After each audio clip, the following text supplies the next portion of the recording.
I used SnapMap the way most people do, just casually, checking where friends were, maybe seeing if anyone was nearby. I never really thought of it as dangerous. That changed one night in November. I live in East London, and I was walking home from work. It was around 10:45 p.m.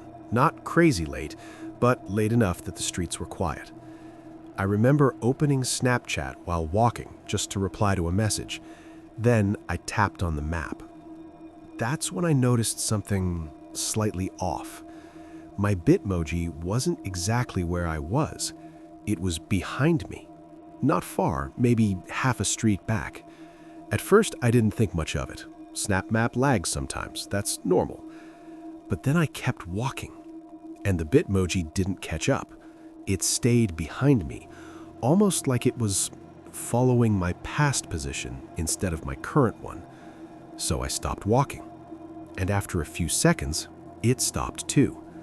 That's when I felt it, that quiet, creeping feeling that something wasn't right. I refreshed the map. Now it updated. My Bitmoji jumped forward, closer to where I actually was. But there was something else now. Another Bitmoji, behind mine, on the same street. No name I recognized, no outfit, just a default figure. I turned around in real life. There was no one there, just empty pavement and parked cars. I told myself I was being paranoid, but then my phone buzzed. A message request. No mutual friends. I opened it. Why did you stop? I actually froze. I didn't reply. I just stared at the message. Then I started walking again, faster this time. I checked the map again. That second Bitmoji had moved too, still behind me, keeping distance, not catching up, just following.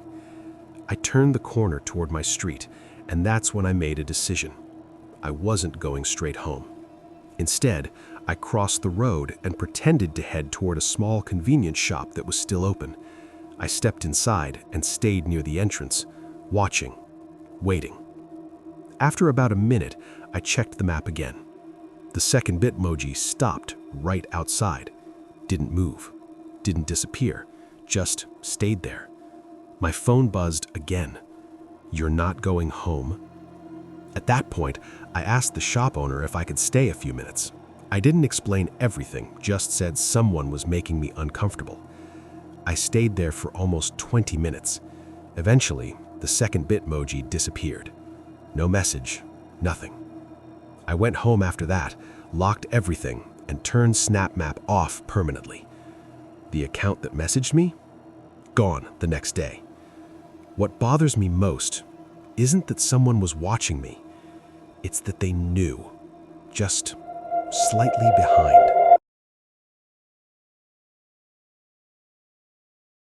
This happened during lockdown, when everyone was bored out of their minds.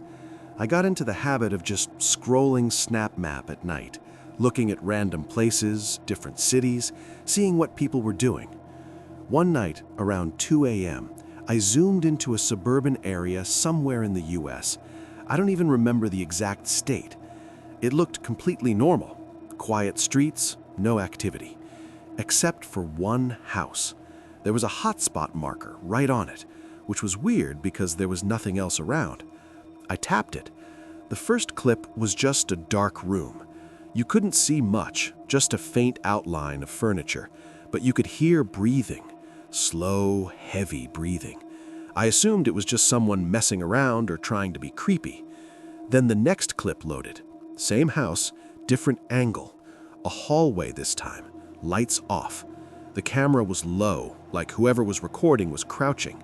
Again, just breathing. No talking, no music, nothing normal. I kept watching. More clips kept appearing, all from the same place, all within seconds of each other. One showed stairs, another showed a kitchen, then one showed a bedroom door, closed. The person recording slowly moved closer to it, and then the clip ended. I remember feeling uncomfortable at that point, but curiosity kept me watching. The next clip loaded. The bedroom door was slightly open now. The camera zoomed in just enough to show inside. Someone was sitting on the bed, facing away, not moving, completely still. Then the clip ended. I checked the timestamp. These were being uploaded live, like right now. I hesitated, but I watched one more. The next clip started inside the bedroom, closer than before. The person on the bed hadn't moved. The camera got a little closer, and then slowly, the person turned their head. Not fully, just enough to look over their shoulder, and they smiled. It didn't look staged. It looked aware, like they knew they were being watched. The clip ended, and that was it. No more uploads. The hotspot disappeared. I tried to find the house again the next day. Nothing. No activity. Just a normal, empty-looking home. I don't know what I watched that night, but it didn't feel like someone sharing their life.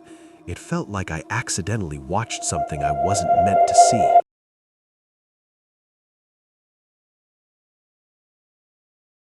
I didn't even know added by location was a thing until this happened. I was living in a small city in Canada at the time. Pretty quiet, pretty safe. One evening, I got a friend request from someone I didn't recognize. No mutual friends. The only thing that stood out was the ad source, added by location. I was confused, but I accepted it. Almost immediately, they sent a message. "Hey, you're close." I replied, "Do I know you?" They said, "No, I just saw you on the map." That made me pause. I opened SnapMap. Their Bitmoji was nearby, like really nearby. Same street. I asked where they were. They replied, "Outside." I actually laughed a little at first, thinking it was a joke.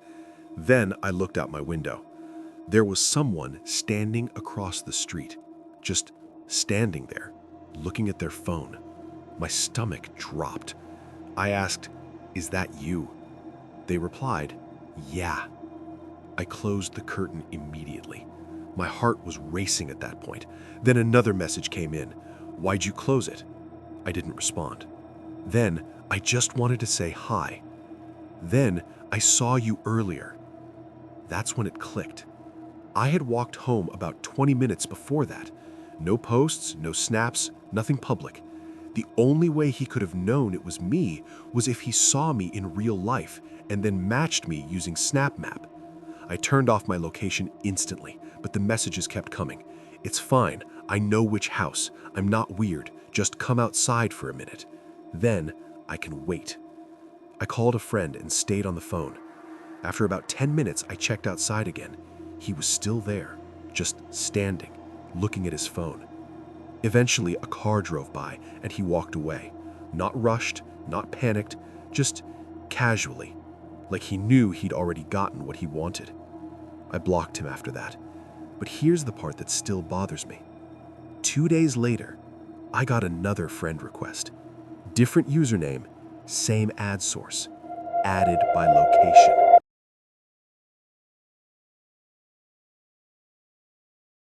I want to preface this by saying I am not the kind of person who posts on here. I've been reading r/nosleep for about 4 years and always told myself the people who write these things either have wild imaginations or are lying for karma. I'm not doing either. I just need to write it down somewhere because telling people in my life feels impossible right now. It started in February. I live alone in a rented terraced house in a town I moved to for work. Nobody from my old life knows the address, I haven't posted it anywhere, and I'm not particularly active on social media. I keep SnapMap on ghost mode because I genuinely find the idea of people tracking my location unsettling, which is ironic considering what happened. One night I couldn't sleep, maybe 2 a.m., and I was lying in bed scrolling through my phone doing absolutely nothing of value, the way you do at that hour. I opened Snapchat for no real reason. I wasn't going to snap anyone, I just opened it. And I noticed the little map icon had a notification dot on it, which I'd never seen before. I tapped it. There was a Bitmoji on my street, right outside my house. Not near my street, not 2 blocks over, directly in front of my building, sitting in the little animated icon style exactly the way SnapMap renders it when someone is stationary. The username underneath it was just a string of letters and numbers. No profile picture, no mutual friends, an account I had never interacted with. I told myself it was a glitch, GPS drift, someone walking past who happened to be using Snapchat at that moment. I put my phone down and stared at my ceiling. 20 minutes later, I checked again. The icon was still there, same spot. The timestamp underneath said the user had been active less than a minute ago. I went to my window. I want to be very clear. I looked up and down that street for a long time. There was no one there. Not a single person. No car idling, no dog walker, no one sitting on a step. My street at 2 a.m. in February is genuinely, utterly empty. I went back to bed and opened SnapMap every 30 minutes until about 5 a.m. The icon never moved. Active less than a minute ago. Active less than a minute ago. Active less than a minute ago. 6 hours, almost exactly. Then at some point between 5 and 6 a.m., it was simply gone. I reported the account. Snapchat's response was a canned message about community guidelines. I searched the username. Nothing. The account no longer exists. I checked my follower list, my pending requests, everything. No trace of it. But here's the part I keep coming back to and can't explain away with GPS drift or glitches. 3 days later, my neighbor, a woman in her 60s who I have a polite but distant relationship with, knocked on my door in the afternoon. She asked if everything was all right. I said yes. She said she'd noticed someone standing outside my house in the middle of the night earlier in the week. She described it as a person just standing there, not looking at a phone or a map, just standing facing the building. She said she'd nearly called the police but then fell back asleep. She wanted to know if it was a friend of mine. It wasn't. I've had a Ring doorbell since that week.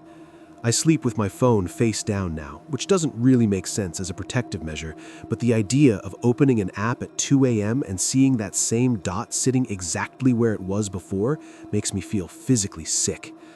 Some things you can't unknow. Kayla went missing on a Thursday in late October. She was 22. We'd been friends since secondary school and had drifted slightly the way people do after university, but we still texted most weeks. She was on Snapchat more than any other platform, which is how we mostly kept in touch.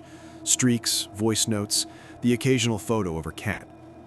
The police were involved within 48 hours because Kayla's family knew immediately something was wrong. She was not the kind of person who went quiet. She posted constantly, messaged constantly, existed constantly and loudly in the digital world. When her Instagram went silent and her texts stopped being read, her mom called the police on the Friday. I didn't delete her from Snapchat. I want to explain why, and I know it sounds strange. I kept all of her social media in place because the idea of removing her felt final in a way I wasn't prepared for. Her name sat in my chat list and I didn't touch it. About 4 days after she disappeared, I opened SnapMap. I wasn't looking for her, I was checking where another friend was before we met up. But there she was, Kayla's Bitmoji, sitting on a road about 12 miles from her family home, a town she had no reason to be in, no connection to that I knew of. I called her mom immediately. Her mom told me the police had already been monitoring this. Apparently, Kayla's phone was still active. Not just active, moving. Her location had been pinging to SnapMap sporadically since she went missing, and every time it did, the police would respond to the area and find nothing. The phone was clearly still switched on somewhere, but they could never get to it fast enough, or it would move, or the signal would drop. For the next 2 weeks, I became obsessed with watching the map. I know that's not healthy, and I know it helped nothing, but I couldn't stop. Every day or two, her icon would appear in a different location, always rural, always roads with no houses nearby, no cameras, no footfall. It would sit there for a few hours, sometimes less, and then vanish again. The movement had a logic to it that I couldn't articulate but could feel. It wasn't random drift. The locations formed a loose cluster, always within a 20-mile radius, as if whoever had her phone was staying in a specific area, or as if the phone was. And I say it like that because by week 2, a thought I'd been actively refusing to think had become impossible to ignore. Kayla's phone was moving, but the police weren't finding Kayla. On a Tuesday night in early November, I watched the icon appear in a location it had never been before, further east near the edge of the cluster. It stayed there for almost 9 hours, which was far longer than usual. The next morning, I texted her mom the coordinates. I'm going to leave the next part vague because Kayla's family has asked people to respect their privacy, and I'll do that. I will just say that what the police found in that area was not nothing. It was not Kayla, but it was not nothing. The investigation is ongoing. I deleted Snapchat 3 weeks ago. The last thing I saw before I did was Kayla's icon appearing briefly one final time in a location I didn't recognize, and then going offline. Her Snap score hasn't changed since then. The account still exists, dormant and untouched, exactly as she left it. I don't know what I was watching for those 2 weeks. I don't know if it gave us anything that helps. I don't know if the phone was in a car, in a bag, in a field, buried. I only know that I watched my dead best friend's location blink in and out of existence on a pastel-colored map designed to help teenagers find each other at parties, and that it is the most disturbing thing I have ever experienced. I realize the title sounds like a hacked account post. It isn't. Or it is, but it's worse than that. And the Snap Map part is what makes it worse, so please stay with me. In August, I started getting comments from friends, just small, slightly confused remarks about things I'd snapped them. A photo of a coffee cup, a street I didn't recognize, a video of what looked like a park at dawn, posted at 6 a.m. with no caption. When friends would react to these, I genuinely had no idea what they were talking about. I hadn't posted any of it. I lived alone, no one had my phone, and my Snapchat password was something I'd set years ago and never shared. The first thing I did was the obvious thing. Changed my password, enabled two-factor authentication, checked my linked devices. There was one device listed that wasn't mine, an Android phone. I've always used iPhone. I removed it immediately and assumed that was the end of it. It wasn't. 2 weeks later, a different friend asked me why I'd snapped her a photo of her own house. Her own house, from the outside, at night, posted from my account at a time I was home in bed. She thought it was a weird joke and sent back a question mark. She mentioned it so casually, the way you'd mention a mildly confusing text, and I had to excuse myself from the conversation because I felt like I was going to be sick. I went home and opened SnapMap, my own Bitmoji. And here's the thing about SnapMap that I don't think most people fully process. If someone is logged into your account on another device, the map will show your location as wherever that device is, not your location, theirs. I started watching my own location on SnapMap like a stranger watching someone else. Every couple of days, I would appear somewhere I wasn't, walking streets in my city I had never been to, sitting outside a shopping center at 11 p.m., once parked, or at least stationary, on a residential road for 4 hours in the early morning. Over 3 weeks, I mapped the locations. They weren't random. They followed a pattern of roads that, when I drew them out on an actual map, formed a loose loop around a specific neighborhood. A neighborhood I had no connection to. I'd never mentioned it online. I'd never lived there. It meant nothing to me. I went there once during the day, in the middle of a Saturday, just to look. I drove slowly around the loop my digital self had apparently been walking. Nothing stood out. Normal houses, normal streets.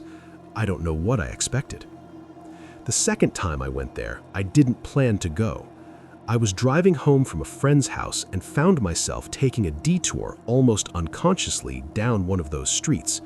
It was evening, not quite dark, and parked outside one of the houses was a car I recognized.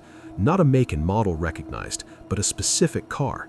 A dark green Estate with a cracked rear light that I had noticed twice before in the car park of my apartment building.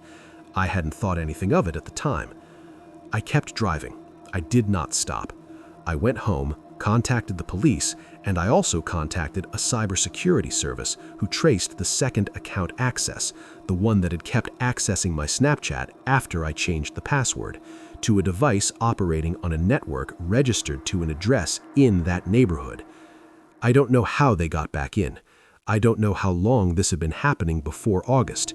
I don't know what they were looking for, or whether photographing my friend's house was a threat, or a demonstration, or something else entirely. The police investigation is still open. I no longer have Snapchat. I no longer have any app that shares my location with anyone for any reason.